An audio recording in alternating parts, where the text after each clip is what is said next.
Hello everyone, how are you doing? This is MD Tech here with another quick tutorial. In today's tutorial, I'm going to show you guys how to resolve if the Windows Update error is coming across an issue that says we could not connect to the update service. So this should hopefully be a pretty straightforward tutorial, guys, and without further ado, let's go ahead and jump right into it. So all you have to do is go ahead and open up the start menu and type in troubleshoot. Best match should come back with troubleshoot settings, so go ahead and just left click on that.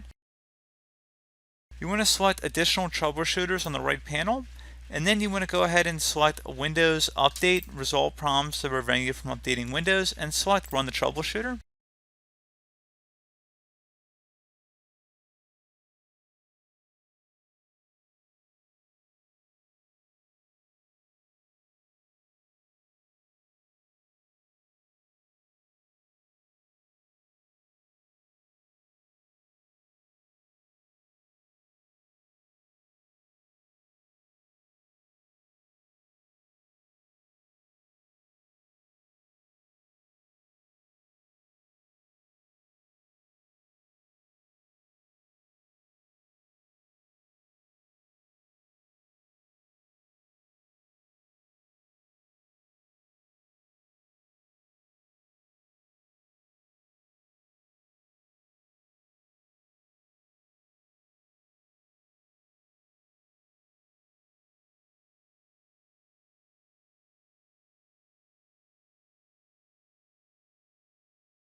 Okay, so once that's done, just close out of here, restart your computer, check for updates, and that should be about it. So as always, thank you guys for watching this brief tutorial. Do hope I was able to help you out, and I do look forward to catching you all in the next tutorial.